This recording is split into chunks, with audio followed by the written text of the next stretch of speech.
reconcile. Like when I see the Chiefs, I still see an offense that has issues. Certainly since they kicked Chris Jones back inside, that defense has been so much better, and I don't know why they ever tried to put him outside in the first place. But I see a Patriots team that's proven to me they can go up against good offenses, even in some cases really good offenses, and completely shut them down. Even when and their run attack got taken away this past week. And Mac Jones had to do it through the air. And we talk about, he doesn't have enough weapons, and is he really getting the most out of Hunter Henry and Jonnu Smith after signing these big? Look at this throw. Look at this throw. That's beautiful. Threads it right there over the shoulder. Beautiful touch throw. And then here's another one to Kendrick Bourne. I mean, look, no, that's not the one to Kendrick Bourne. There's one coming, though. They are starting to make, here it is, sweet music together. And he's found himself a number one target. That if they do take away, if teams are going to stack the box and take away that run, that Mac Jones has now been able to beat you. And it's just great complimentary football. I'll just say this about the Pats. Yes. And this isn't sour grapes. I recognize they're doing a great job organizationally. Grapes that are sour. Post Tom Brady now in 2021. They beat the Titans without Derrick Henry, Julio Jones, A.J. Brown. They beat the Falcons with Cordarrelle Patterson. They beat the Browns without Kareem Hunt, Nick Chubb, and a beat-up Baker Mayfield. They beat the Panthers without Christian McCaffrey. I'm just pointing out that they've caught some breaks here in the schedule, and those breaks now are going to dissipate. If those I'd like to see it. Yeah. You know what? I'm going to push back to your pushback. Okay, with this pushback. You know what my pushback is? If they're beating them by a field goal, if there's like a wacky, fumble luck that comes in, they're dominating. They are completely dominating those That's teams. fair, So Mikey. That's fair. That's style points is what we're looking for. Sundays, that's what you need. Here we go. From the Patriots to the Buccaneers. Number 3, heck of a comeback win over the Colts. Very big comeback win, and it all happened on the Shaq Barrett strips fumble recovery in the third quarter. The Colts are marching to go up 17 maybe in the third quarter, and then the Bucs just do what the Bucs do. So a really impressive win, and I look at the Bucs, and it's the same kind of vibe I've had all season about them, that they know what they're doing. Tom Brady's out front. Everybody falls in line. Look at Lenny Fournette. Lenny Fournette was, to some people in the Jaguars building, a nightmare. A number 4 overall pick who is a disciplined guy that they had issues with. They cut him after 3 seasons. A reminder, they didn't have Patrick Mahomes or Deshaun Watson because of Leonard Fournette. That was not a smart move. But the Bucs picked him up last September after he was a training camp cut. How about that? Now look at him. He's not the focal point of the offense, but he's kind of at the center of everything. And no one would have expected that. And I think the Bucs, where they are right now as a team, is they know where they're going. We'll be in January. We're just going to try to stay healthy. We're going to win. We're going to go 12-5. Maybe we'll get the number 1 seed. Doesn't matter if we don't, because you're going to see us on Championship Sunday. I'll just add this real quick. The one thing that showed me, and look, so many teams, you're hearing about this. They're playing too high. They're playing quarters. That's what Eberflus was doing in Indianapolis. They have an answer for it. And that's the key, is if you have an answer. For whatever reason, the Chiefs' running attack hasn't quite got going with Clyde Edwards-Helaire. The Chargers' rushing attack is not going. A lot of that Austin Eckler production is coming through the pass. Well, the Bucs, when you want to play that way and you want to take away all those options in the pass game, they got Leonard Fournette, and that guy is going to truck you and score 4 touchdowns, and that's the difference. So many of these teams have adopted, much like they did the Kyle Shanahan offense, they are adopting the Vic Fangio defense, and they're saying, fine, you want to take these 4-yard and 5-yard short completions and gains, we'll give them to you, and the Bucs are saying, yeah, give them to us, and look what else is coming. The Leonard Fournette train. Oh, was it a thing of beauty to see them What do you think overcome. Tom Coughlin thinks about this Len Fournette revitalization tour? That's it. We should book him. We should get him booked. I think he's up at West Point I think somewhere. he'd be a brilliant addition to Power Rankings. He would really enjoy the way we dissect football on this show. You two jokers. Second quadrant, the Ravens. You never played the game. With a Sunday night football win over the Browns, go up 4 spots. The 49ers have surged after a 1-5 stretch over 6 games. They have now found themselves a winning streak, and they are back in the playoff picture, and they move up 6 spots. But DanHanzus. DanHanzus. It's time to ask the question. It's time to ask the question. Okay. Are we panicked? Are we panicked about the Rams? Look at the production values on display on a weekly basis here. It's like The Voice. I'm going to push it first. I'm panicked. You're panicked about the Rams. Panicked about the Rams. I'm with you. All right, here we go. I'm with you. He's with me. I'm with you, and I'm with you. because something don't seem right in the mix. Isn't that right, Money? Something is off here. They are struggling on offense. Matt Stafford is now thrown a pick 6 in 3 straight games. It's really hard to do. We heard the reports going into Sunday that he's all sorts of banged up all over his body, and that's part of the Stafford story. And I think when you look at the defense, Money, it's like, man, we got these big names, but where were the big plays against the Packers? There were none. To help that offense. There were none.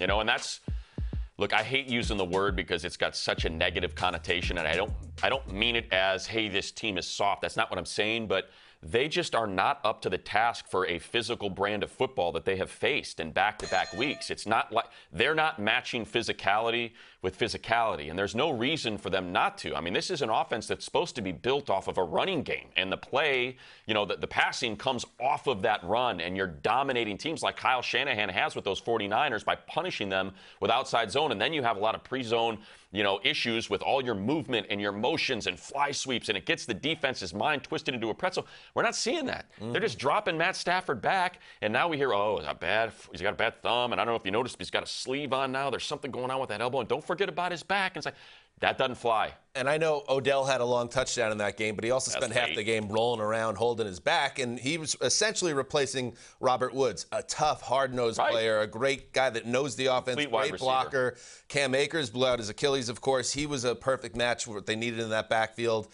That's why we're hitting the panic button. I'll just add this quick to button it, and you know I love buttoning things on this show. You love it. This is not a team that can just make the playoffs, and it was a successful season. They went all in. They traded a second and a third for Von Miller. They traded 2 firsts for Matthew Stafford. They want to play the Super Bowl at SoFi Stadium when February rolls around and that Roman numeral 56 shines across the greater Los Angeles area. They do not look like a team that is going to find their way into that game as it is currently constituted. All right. Way to go. Shit, we're still asking panic, though. Here we go. Are we panicked about the Cowboys? No, I'm not panicking. You're panicking. Okay, You start. There are so many things wrong with this team, obviously, Money. Yeah, we had a COVID issue with Amari Cooper, and now Mike McCarthy. Mike McCarthy, members of the staff won't be involved on Thursday. But I think a lot of their issues ultimately go back to who they've been missing. CeeDee Lamb was out. CeeDee Lamb, DeMarcus Lawrence. Ty Smith was out for a while. Right. Gregory on the defensive line, and Zeke being banged up. I think, for the most part, if we can get those guys back, I think they're going to be okay. So I'm not panicking, and they still have that cushion in the NFC East. So I think there's this for me is panic, not panic, right? Am I panicked about them losing the NFC East? No. The Giants did them that favor of knocking off the Eagles and really putting a dent in their ascension to maybe being a contender come the end of this season with that loss. What I am panicked about is the same thing I just mentioned when it comes to the Rams. This is a team that does not want to win. Well, they do, obviously, but is not satisfied by winning the NFC East, by making the playoffs. No, this is a team that's expected to be in the NFC Championship game. And Steele was solid. Steele on the right side of that line was solid for a minute, and that's really come undone. Dak has really found pressure in his lap, and that offense isn't quite the same. You mentioned Zeke. He is certainly banged up, does not look the same. Not having him and Pollard as that 1 and 2 to really kind of bring that physical brand of offense to go with the high-flying attack, I think is hurting them as well. So that's what my concern is. These are major injuries, and we're starting to see a little bit of fall off on what was some surprising play from earlier in the year. Yeah, and my thought is, you know, the defense is a playmaking defense. They're not a dominant defense. When they get some pieces back, they'll be better. Micah Parsons is incredible. Yeah. They need the offense, though, to score and clean up any of the mistakes of the defense. Panic, not panic. I don't want...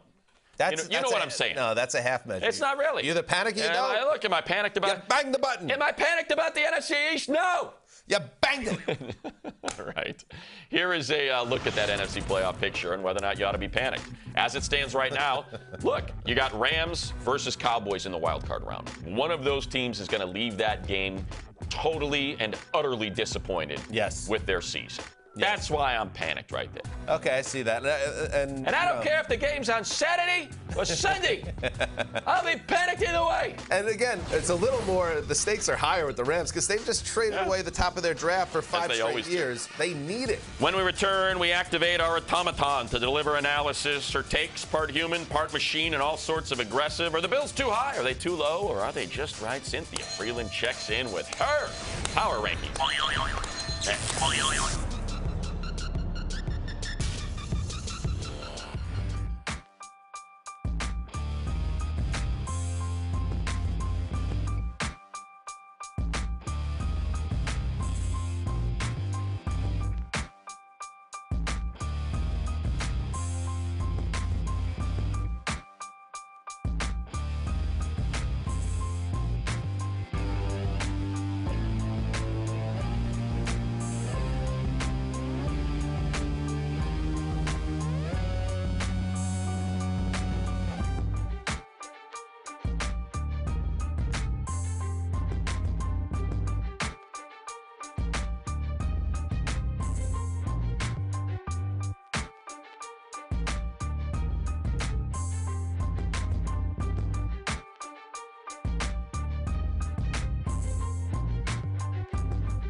thankful for, man. We get to play the game we love. I'm telling you right now, I've been in this league 10 years. It's about to be a dogfight. Play fast, play free. Let's go get a dub. Let's go shock the world. We're a playoff team. We got to go prove it. Get him, get up, get in!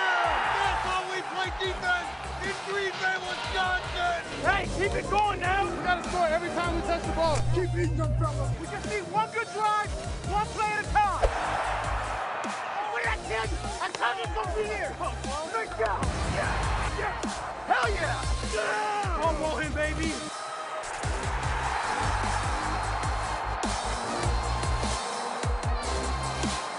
Keep fighting.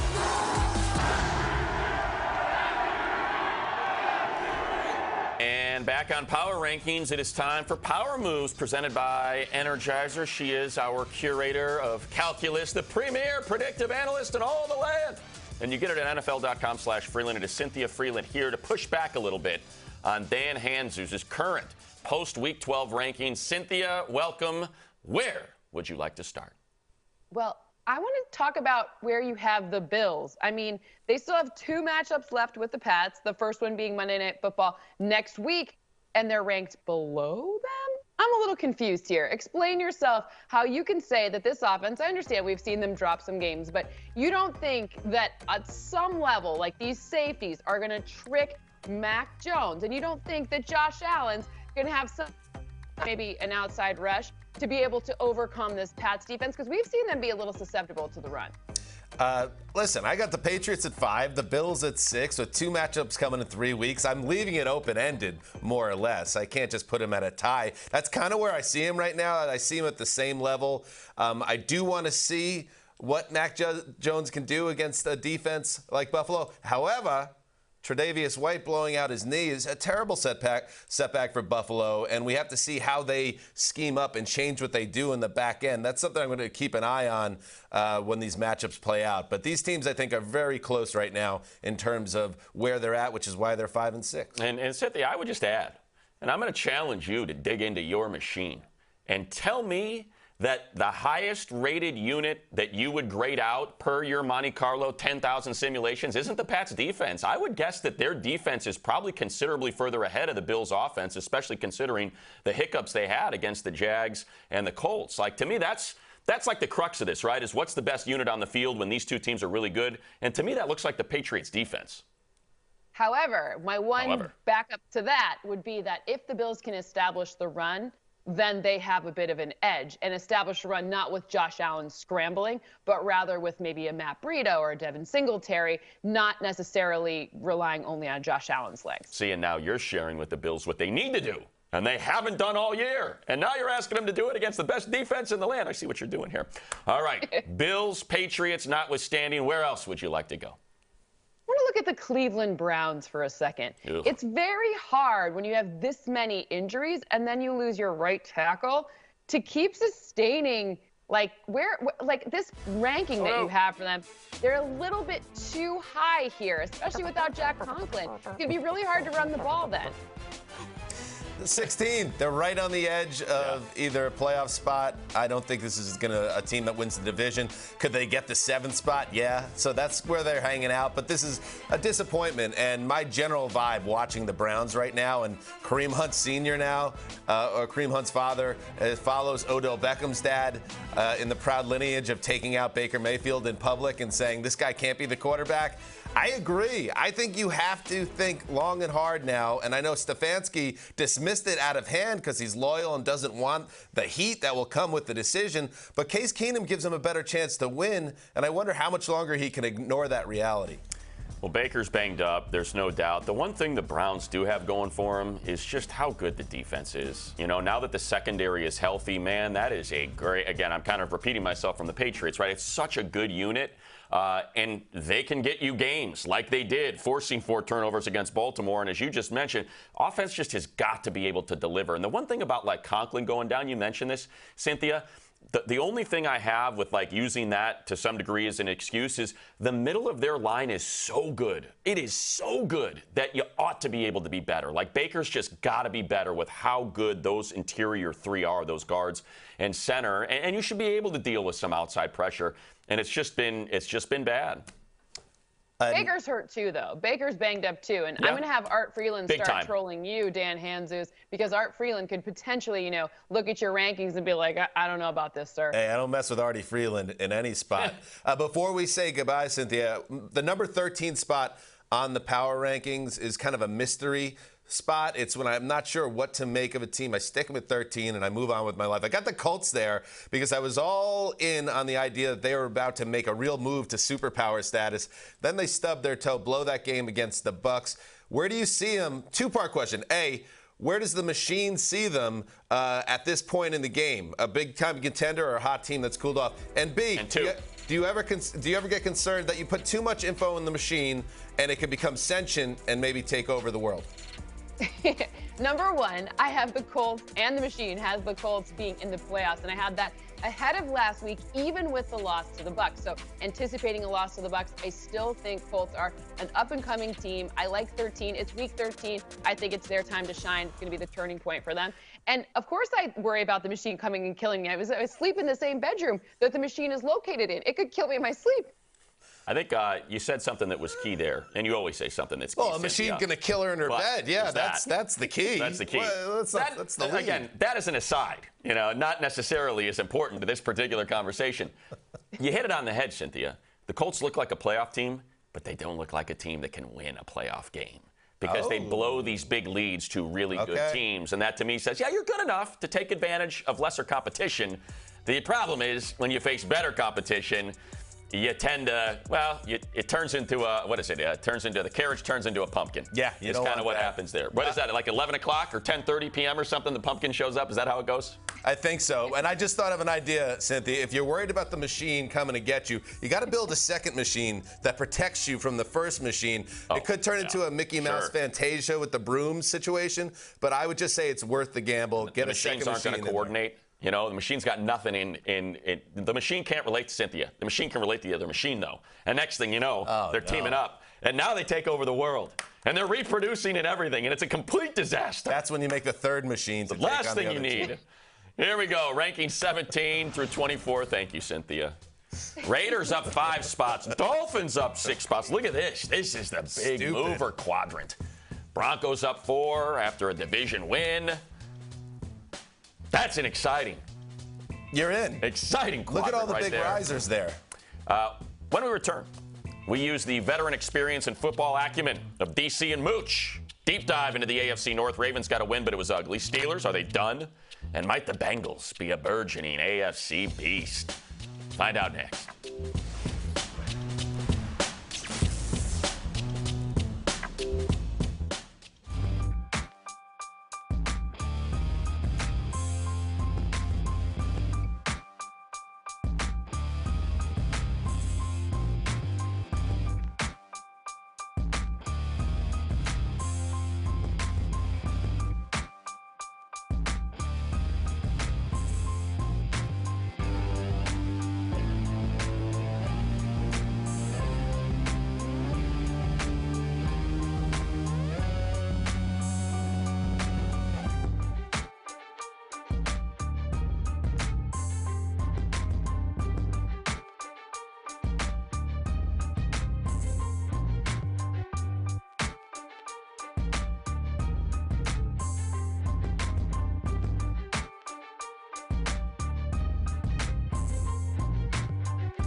As we're back on Power Rankings, presented by the long-lasting power of Energizer, here it is, our fourth and final quadrant. And even though they have a 5-6 record, look at the Saints and Falcons. Oh, our man DanHanzus. The DanHanzus has an issue with the NFC South. Two teams with the same record as the 7th spot in the playoff picture, all the way down in our fourth and final quadrant. They stink. Ooh, I got a feeling something's coming his way in constructive criticism with those two fan bases. But for the time being, we lean on those that played and coached the game. It's player pushback with our man David Carr and the coach, Mooch. Thanks, Monty. Mooch, you and I have looked at this list, and we have some thoughts. What stood out to you? Oh, we have thoughts, all right. I'm thinking about those 49ers, all right? Yeah. They're climbing the ladder fast, and then they should, because this is a team that, David, they lost 4 games in a row. People were going to, hey, I'm giving up my tickets. This team's done. Put a fork in them. Oh, no. They're playing really good football. They had a lot of injuries. They're getting some of them back. But you know what? Jimmy G's been playing very. This guy right here, Deebo Samuel, he's one of the best receivers in the National Football League. He's playing tailback. I mean, talk about versatility. Kyle Shanahan's kind of like the mad scientist. He's very creative, and he found a way to be productive. They have all kinds of running backs hurt, and this guy's built like a running. Look, he's thick. Quads. He's thick and really, really good. And so this guy right here, Elijah Mitchell. All right, the rookie out of Louisiana. I mean, they had Mostert hurt and Sermon and all kinds of guys. You know what? This guy right here is very dependable, and they love to run the ball. They're a blue-collar team. That's it. They love to run the ball. And Kyle Shanahan, great play caller, but he also, I mean, a lot of guys just want to get mixed up in the X's and O's. You know, that's fun, but he designs run plays as good as anybody. Nice. It's really fun to watch, tie into the passing game. I have some depressing news. Okay, 'cause I watched the Ravens, and I want to get behind the Ravens, but I've seen a little bit of an issue. The zero pressure, Coach. They're coming after them, and they're turning the ball over, and they're making mistakes. And I don't know that teams are going to stop doing that. I think that teams are going to continue to do that against the Ravens until they show that they have answers in the passing game. You know, it's one thing to be able to run the ball, and they can do that, and they can play good defense, and thank God for that. But you got to be able to complete passes. You got to be able to throw to the open guy. And Lamar's been a little streaky. That's all I'm going to say. It's probably going to come up as the weather changes. They're going to run the ball, yes, but you're going to have to make some throws eventually to win football games, especially big ones. But on a positive note, the Cincinnati Bengals. Oh, yeah. Now, a couple weeks ago, we had the Bengals way up there. Okay, you guys had them high, and I was a little bit concerned that they weren't quite experienced enough, but they're starting to show a little bit something with this man right here. Joe Mixon can run the football, and Zach Taylor's finally, after a couple years, realized that hand the ball to 28, and everything else is going to be better, right? Your young quarterback's going to play better. He's going to be able to find one-on-ones on the outside. And Mixon has been running hard. He made some big-time runs against the Las Vegas Raiders. He made some big-time runs against a division rival. And look, he's just like, yeah, I know. I've been like this forever. Why don't you just pay attention and hand me the rock? Pretty good. So the Bengals, good stuff. Watch out for the Ravens. 49ers are an upcoming team. So that is fantastic. I'm excited to see what happens next week. Don't forget to catch us, okay, weekdays on Total Access. Money and DanHanzus, back to you guys.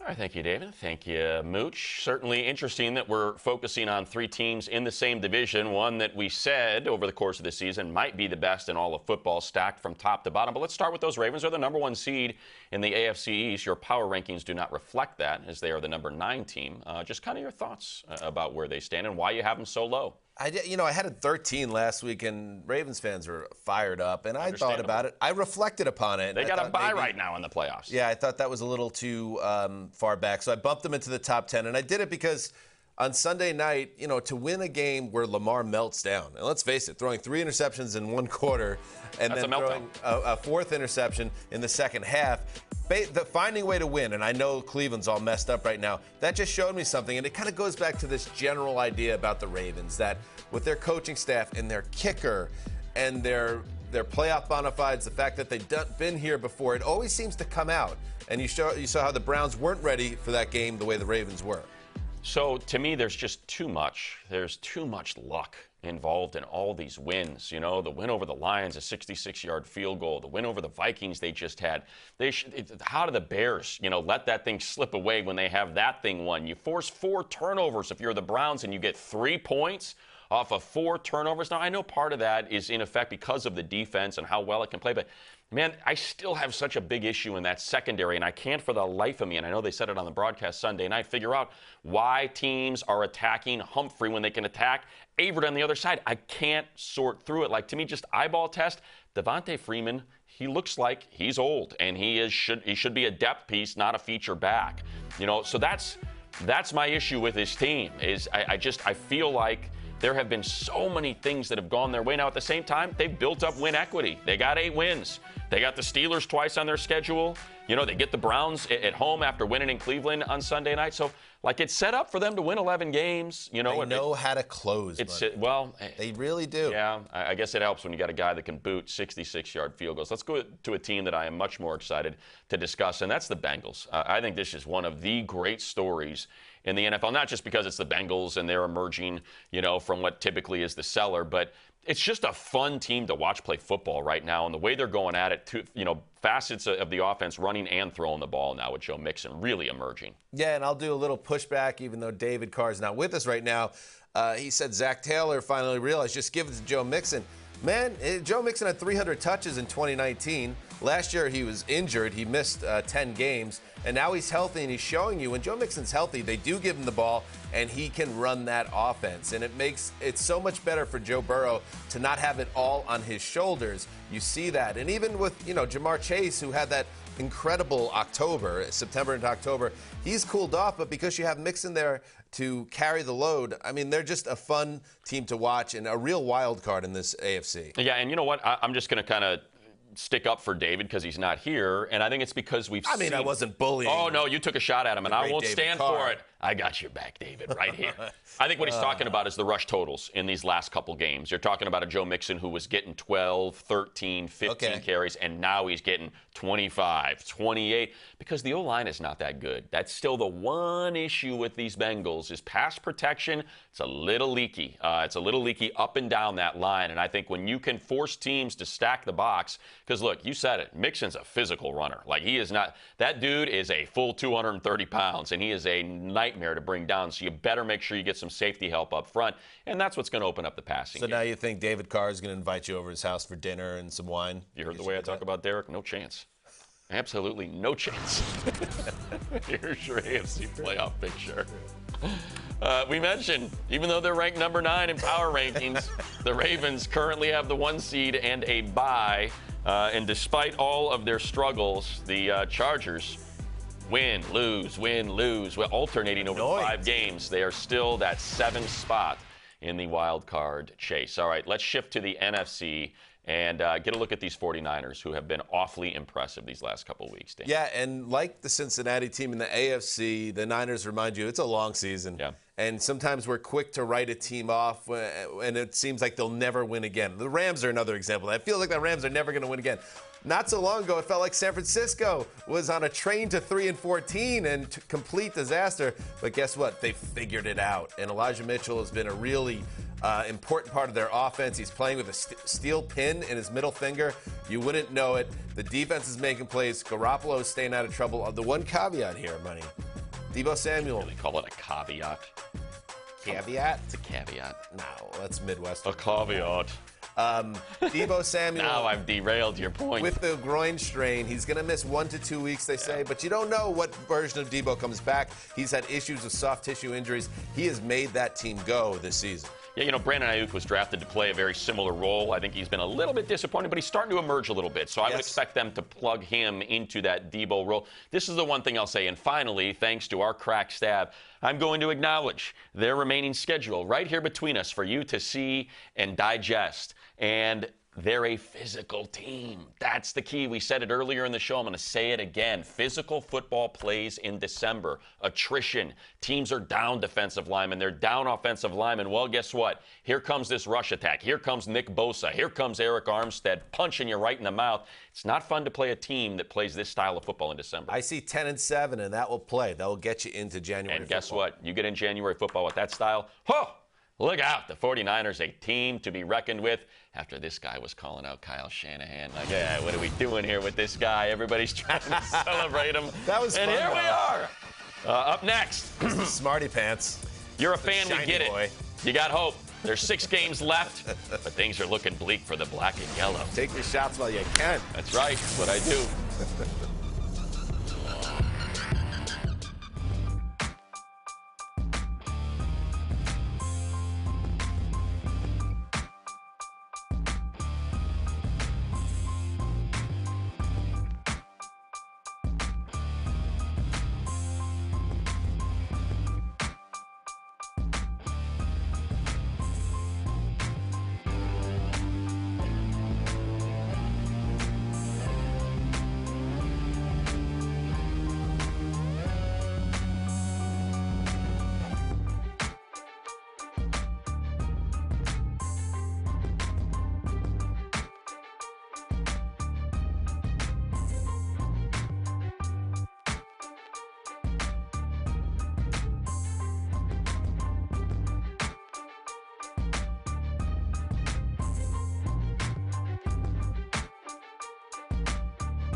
All right, back on Power Rankings presented by the long-lasting power of Energizer. Oh, we got ourselves a new segment. Love new segs. Are we done here? Very snarky.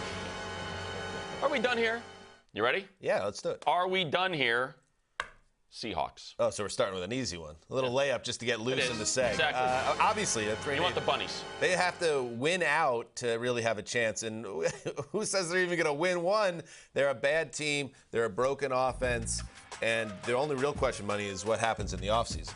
Yeah, number 1 seed in the NFC is in their division, and the emerging 49ers are in their division, and the Rams currently hold the number 5 spot in the NFC playoff picture. That's tough. That's a tough spot to be in when you're staring at nearly the first losing season of. Well, at least you might have a top 5 pick this upcoming draft. Actually, that's going to the Jets. Yeah, but hey, at least Jamal Adams was the guy in coverage that was scored upon for that go-ahead TD.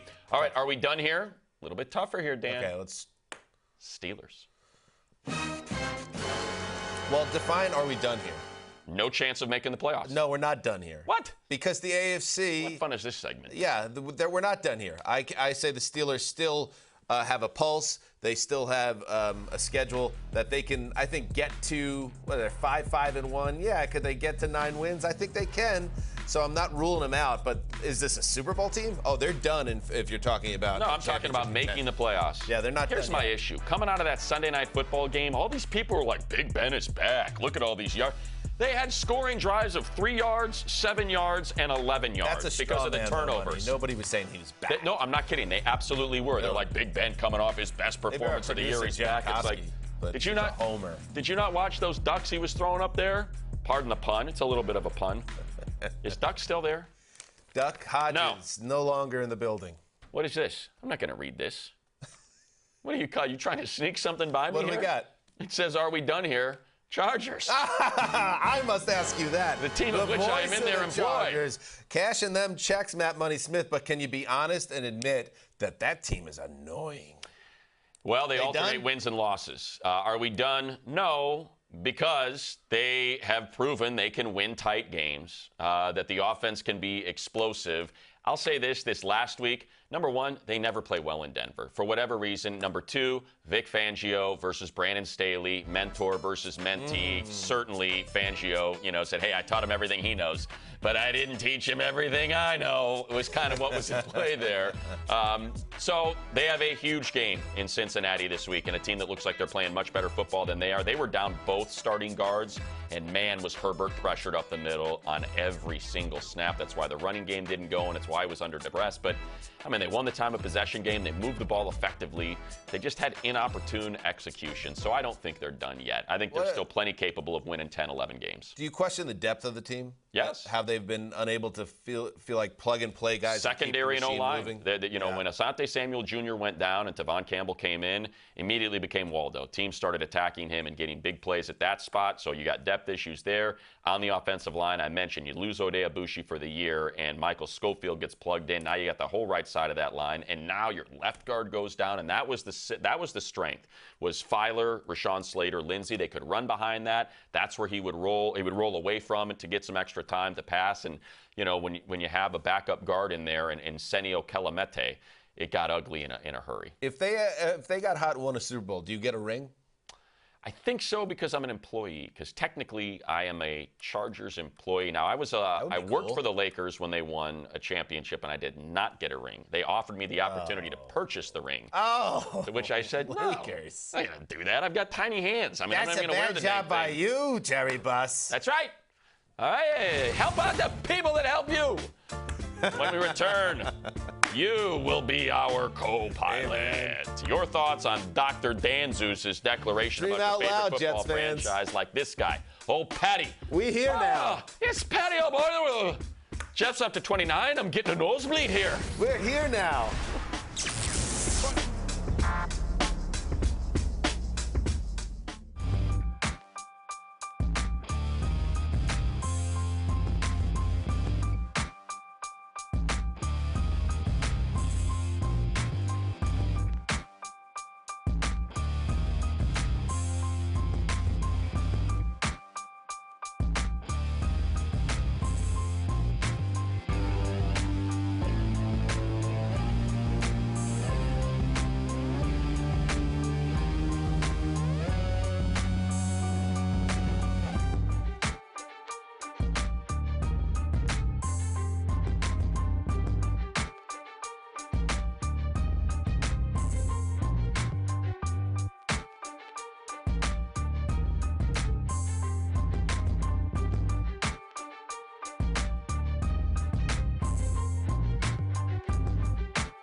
How about you play NFL Knockout? It is free, and it's a free-to-play game presented by Caesars. Oh, yeah. Sportsbook. We love Caesars.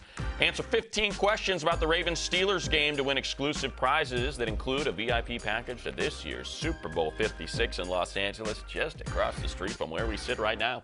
You can visit NFL.com/knockout for all the information. You ready? Adele loves Caesars. Engage. Yeah. How about that as a residency? Here we go. Engage with the fans. And the man who authors the power rankings, DanHanzus, prepared for your comments with an old-timey horn and a clown nose. Why, I don't know, but that's I do not want to give out the clown nose and honk the horn, but if you are out of line and inappropriate, you get it. All right, you ready? Yeah. Constructive criticism number one. Are you okay mentally? How do you drop Cardinal? On a bye week. Their only losses are without D-Hop and Kyler Murray. How you going to drop them? Well, D-Hop played in the loss to the Packers, so let's get our back straight. Why do you have the white guy dancing, biting your bottom lip when you throw? You got to breathe. Don't you remember? Listen, I said what I said. I think D-Hop played in that game as well, didn't he? It's not a great one. I just like the are you okay mentally? Like, hey, you might be okay emotionally, but mentally, are you okay? Give me one of those clown noses. I always like. Here we go. Next one. Ready? I don't understand why the Falcons are so low. 5-6, yet they're below the 3-8 Seahawks. Ahead of the Panthers and Saints in the division, yet below on your list. Hashtag disappointed in the UK. Your most important fans, Dan. Well, I wouldn't say that your most important. They're all fans, beautiful flowers, our fans, but we love that the Around the NFL podcast are UK fans. That's why I won't hand out any clown nose. Fair point, Dan. They're 5-6. Yeah, they are tied with the team that is in the 7 spot right now in the NFC playoff. Yeah, the Falcons. Same record. I'm sorry, I don't think the Falcons matter. I don't think they're a very good team, and I think don't matter. They do not matter They matter to a lot of families that are in their employ. Okay, this is the holiday season. Oh, here we go, Mr. Team Employee over here. Know what I'm saying? Try it, Dan. Give me the Kelly Lake flick. Here's what else. Thank you, Samantha. That's it. That's all we got. That's it. All right. We got a guy that called you dude, but we're tired of hearing your. Instead, I'm going to give you. What is this show? It's a show with two guys that have no dignity. Stay right there. Need it. Our next segment is stacked. We go speed round, 4 teams, 2 minutes, a pair of challenges we submit to some teams and the league as a whole.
Speed to power. Make sure we get these words per minute up. All right, you ready, Dan? Yeah, let's do it. Speed to power. I like Team number, can I get 2 minutes on the clock, please?